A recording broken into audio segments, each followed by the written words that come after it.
sent trop bon. Je suis désolé, je suis en débardeur, c'est pas très classe, mais il fait 40 degrés actuellement.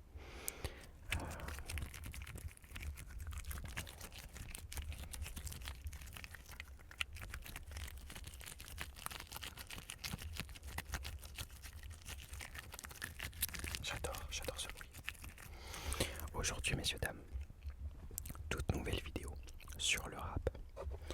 Donc aujourd'hui, nous parlons d'un nouveau rappeur après notre vidéo sur Louvresval que vous avez adoré. Je suis content.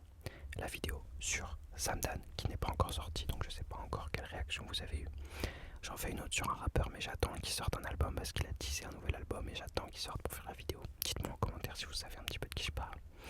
Et donc aujourd'hui, je vous parle d'un artiste qui m'a fait adorer le rap quand j'étais plus jeune, quand j'avais 16 ans, quand j'ai découvert le rap. Et j'ai décidé de vous raconter aujourd'hui son histoire. Messieurs, dames, aujourd'hui, je vous raconte l'histoire de PLK. Bon visionnage. Juste pour vous prévenir, sur Spotify, j'ai créé cette playlist PLK avec tous les meilleurs sons de PLK. Vous avez tous les sons de tous ces albums avec ses meilleurs sons. Donc si vous voulez découvrir un petit peu ou vous replonger dans ces meilleurs sons, ça se passe sur Spotify. Voilà.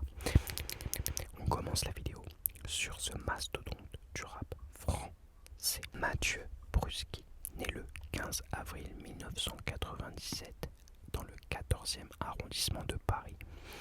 Alors son papa est franco-polonais et sa maman est corse. Il grandit quelque temps dans le 14e avant de déménager à Clamart dans les Hauts-de-Seine où il habite avec sa grand-mère. Il a un frère et une sœur, Enzo et Elena, plus jeunes que lui. Son grand-père, du côté de son père, était un immigré de Pologne pendant la Seconde Guerre mondiale, alors qu'il n'avait que 4 ans. Et Mathieu, comme je vais l'appeler avant qu'il ne décide de s'appeler PLK, a adoré le rap évidemment, sans doute, mais adorait beaucoup moins l'école. Donc il a décidé d'arrêter l'école classique et d'aller faire un CAP mécanique. Donc vous le savez, il en parle souvent en interview, etc. Donc il se dirigeait dans la mécanique et quand il commençait sa carrière de rappeur, il faisait encore à côté ce job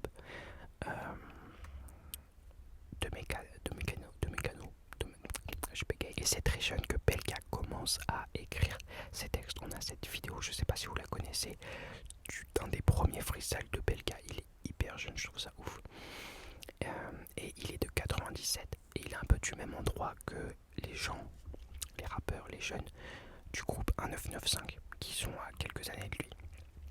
Et donc il les voit quand il a à peu près 10-13 ans, il les voit commencer à avoir de la visibilité et il se dit putain, moi aussi je peux faire ça, moi aussi je peux vivre du rap. Il le dit lui-même en interview, c'était pas le meilleur mais il a énormément bossé pour faire partie des meilleurs aujourd'hui. Il va décider de prendre comme nom de scène PLK, contraction de Polak, pour faire référence à ses origines polonaises. Et au début il va enregistrer ses premiers morceaux grâce à la MJ7 de son quartier. Alors à ses débuts, il va faire avec les moyens de l'époque, donc il va poster ses premiers sons sur son Skyblog. Il va créer un groupe avec un de ses potes, je sais plus comment il s'appelle, je crois Chrissy, mais je dis peut-être n'importe quoi, qui va s'appeler Sixième Sens. Voilà. Et ils disent, j'ai noté quelque chose.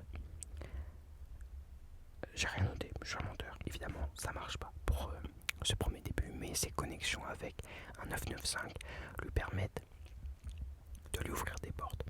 Notamment, il va faire un passage sur Skyrock lorsqu'il était très jeune grâce à Alpha One et il va également poser sur le Grunt d'Alpha One. Donc c'est deux grosses portes de visibilité, pas autant qu'aujourd'hui. Skyrock, mais plus qu'aujourd'hui en fait. Mais Grunt n'était pas encore ce qu'il était, même si il y avait un premier passage de Nekfeu et tout ça qui avait donné énormément de visibilité à la chaîne Grunt. C'est aussi à ce moment-là qu'il déménage chez sa grand-mère à Clamart. Voilà, donc il laisse tous ses poteaux et il déménage dans les Hauts-de-Seine. Mais il en trouve d'autres à Clamart, il rencontre d'autres poteaux avec qui il décide de former un groupe que vous connaissez probablement, le Panama Bende. Voilà, donc c'est un premier groupe composé d'artistes que vous connaissez comme le SRAM, Aladdin 135, Asaf.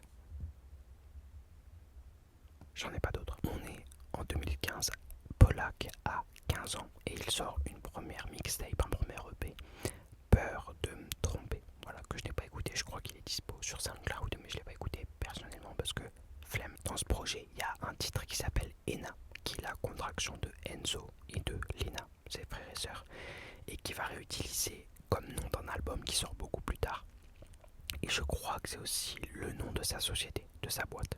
Voilà, donc Ena Production, si je dis pas de bêtises, je dis probablement des bêtises. Il sortira aussi une musique avec un autre rappeur qui habite à Clamart que vous connaissez, Monsieur STM.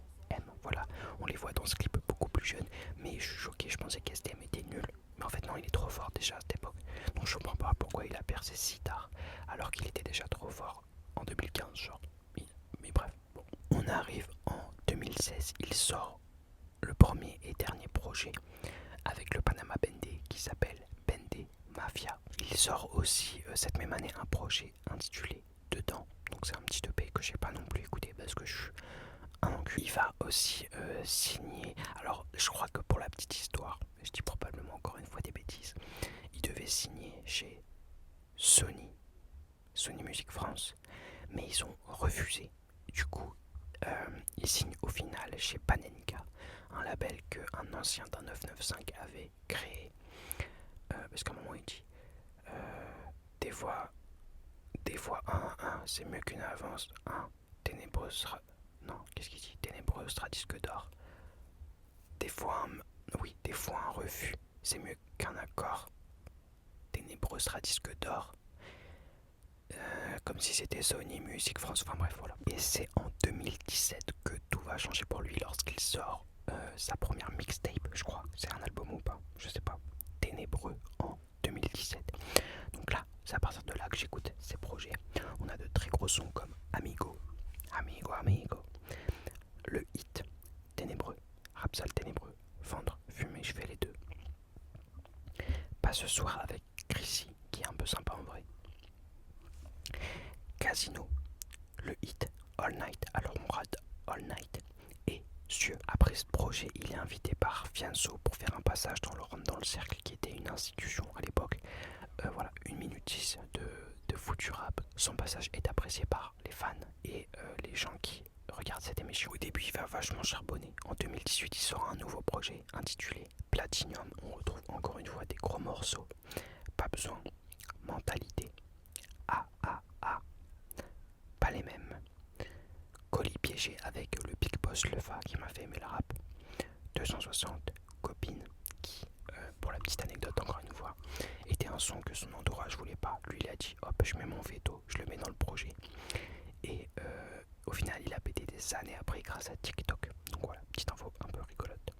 Et Dis-moi oui que j'adore, qui est un peu sur une instru brésilienne. Oh dis-moi oui.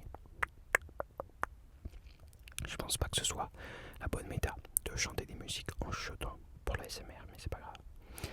Il charbonne, puisque cette même année, il prépare son premier album qui, pour le coup, est game changer dans sa petite carrière.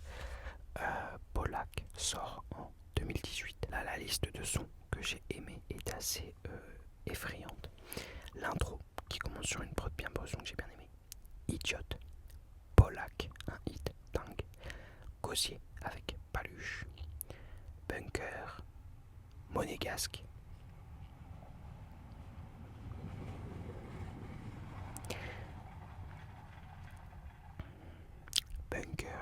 Monégasque, un feat avec SCH hier. Ils ne comprennent pas que j'adore encore parce que c'est un petit peu dansant. Moi je suis un mec du commercial, mais du bon commercial. Oljo Gang, 8, enfant du hall. Ouais, tu sais, je suis un enfant du hall. Mon rêve ne s'en cache jamais. Dingue, qui porte l'album avec le son monégasque. C'est un peu les deux gros hits de ce projet. Et en bonus, il ajoute à ce projet un son dingue qu'il a fait sur une autre chaîne. Vous connaissez Bouscapé, vous connaissez un son en 1 heure de Bouscapé. Et le classique de PLK et de cette chaîne, c'est Émotif, un son en 1 heure. Ça avait matrixé tout le monde à l'époque. C'est, je crois, le premier son de rap que j'ai appris par cœur en m'imaginant être un rappeur. C'est une dinguerie. C'est une dinguerie ce son. J'arrive en 4-4-2 dans un 4-4 noir tout simplement. Il le rajoute en bonus et c'est assez fou. Après ce projet, il a eu plein de certifications et c'est le projet qui va le placer parmi les... Il passe de espoir à grosse tête du rap français. C'est le projet qui lui permet d'exploser. Il faut maintenant confirmer. Il va prendre une petite pause, puis sort un clip qui va tout casser. C'est un retour en grande trombe, comme on dit. Je sais pas si on dit ça. Problème. Ma chérie m'apporte des problèmes, un truc comme ça. Extrait de la mixtape Mental qui sort en 2019. Là encore, beaucoup de sons. Le méga hit, un peu de haine avec un clip qui m'a fait matrixer. Le son m'a matrixé aussi. Araï, toute l'année avec Timal. Ola Carolina, j'aime quand tu bouges en legging, un truc comme ça. Travailler, il faut travailler.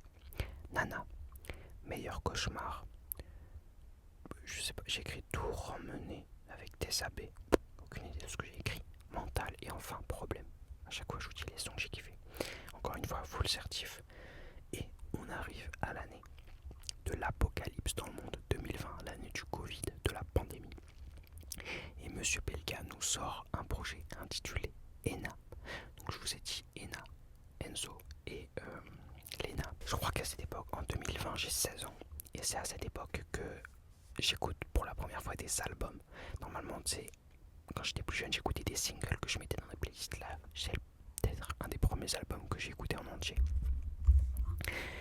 Et il était dingue, c'est pour ça qu'en vrai, c'est peut-être mon album préféré de Pelka parce que c'est la première fois que je rentrais dans le monde du rap où t'écoutes un album, tu vois. Là, j'en ai plein encore. En plus, il va être réédité en 2021. Donc, j'ai P9, On sait jamais avec Niska, Les Contes, Billets de vin dans les clips, C'est mort. Mamie, en hommage à sa grand-mère, qui est un son magnifique, je trouve. Alléluia. Chantons et Moët, un son un petit peu club avec Eus l'Enfoiré et Walid Sax. Calme, 3 en 1. Toute génération, j'avais kiffé ce morceau à l'époque et il m'avait fait découvrir l'ancien qu'est Rimka. On fera une vidéo sur lui un jour. Pilote avec Hamza, terrible. Et donc dans la réédition, il y a de très gros morceaux encore une fois. RAF, Attentat avec Oh Boy, Hubert et Saïd, peut-être un de mes sons préférés. Peut-être dans mes sons préférés de l'album. Incontrôlable avec SCH. Et à la base, mon titre all-time de PLK avec Emotif, je pense. Et après ce blockbuster du rap, c'est le blockbuster de la carrière de PLK, je pense. Il va prendre une grosse pause. Il va faire quelques petites apparitions sur des singles, mais son prochain projet est pour 3 ans plus tard, en 2023. Sachant qu'en 2022, il a des petites casseroles parce qu'il a été chopé, conduite en état d'ivresse, et ensuite il s'est battu avec un flic. Donc il a eu un bracelet électronique, je crois, pendant 1 an, si je dis pas de bêtises. Ouais, bon, c'est ce que j'ai noté. Peut-être que je dis des bêtises encore une fois. Ah bah, sacrément vite cette araignée. En 2023, il revient avec une petite innovation. C'est un projet qu'il fait avec sa communauté. Donc il choisit les sons avec sa communauté. Il était en live sur Insta.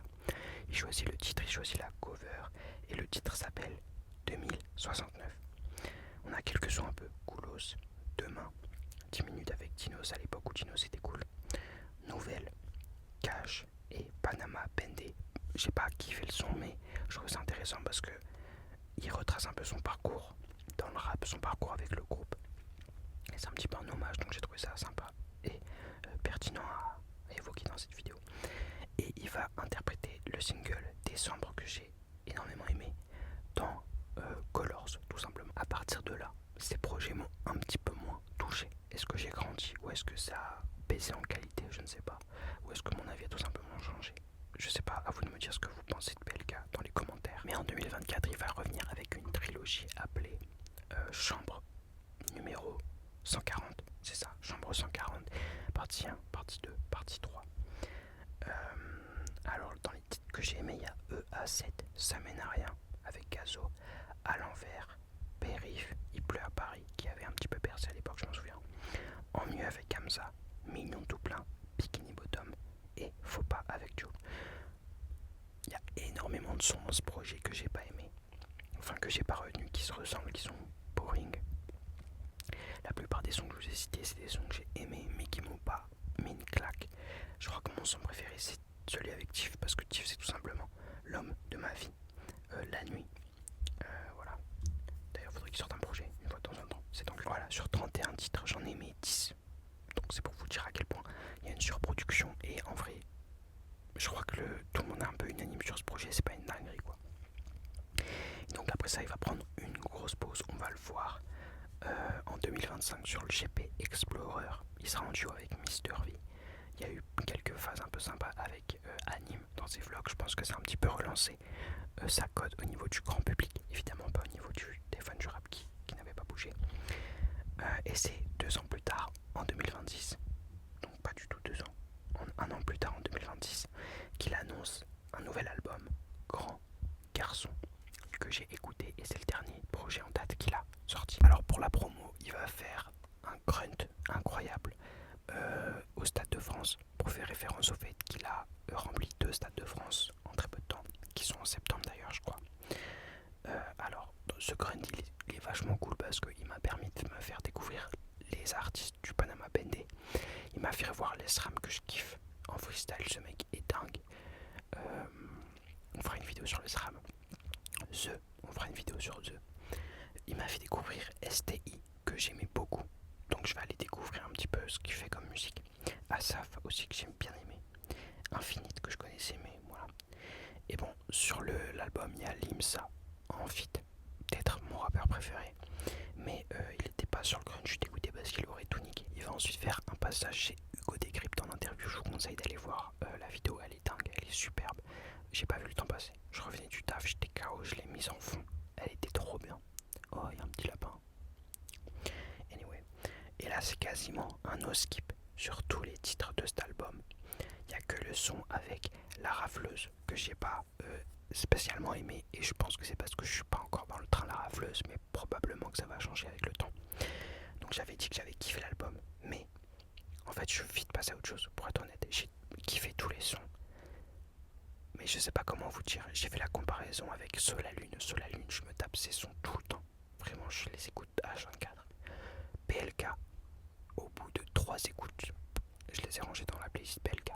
Voilà, à vous de me donner votre avis, mais si je dois citer tous les sons, tu crois que je suis con ou quoi? Pocahontas qui est le hit de l'album, Business Class, Sacré Quotidien, Sex Model avec Théodora, Henri Simer, Le Cœur des Hommes, Porte d'Orléans avec Joaquin 23, Toi, Tu dors, Sac à dos. Plus j'avance, il y a Wemby avec STI, Infinité, Limsa Dolné que j'adore. Comme titre, il cite d'ailleurs Maxime Biaggi, Inox et Michou. Un peu rigolo. Bleu et rouge et pas comme eux. Donc, j'ai bien aimé le projet, mais encore une fois, je suis vite passé à autre chose. Donc, est-ce que j'ai grandi et en vérité, si Pelka il fait du bon rap, c'est aussi il y a un manque d'originalité, peut-être que c'est ça. Pour moi, je dis pas que pour sa carrière, je suis personne pour juger, mais je pense que si je dois donner mon avis global sur PLK, il fait toujours du bon son. Quand il va sortir un projet, il va toujours régaler les fans de rap. Mais c'est peut-être pas des sons marquants. Il n'y a pas un style marquant, peut-être. Et quoi, peut-être que c'est du recyclage un petit peu, je sais pas trop. Je pense qu'il a tout cassé au début parce que il a des qualités de rappeur qui sont indéniables, mais on commence à connaître PLK.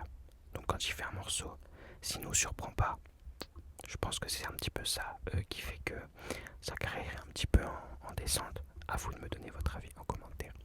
C'est la fin de cette vidéo. J'espère qu'elle vous a plu.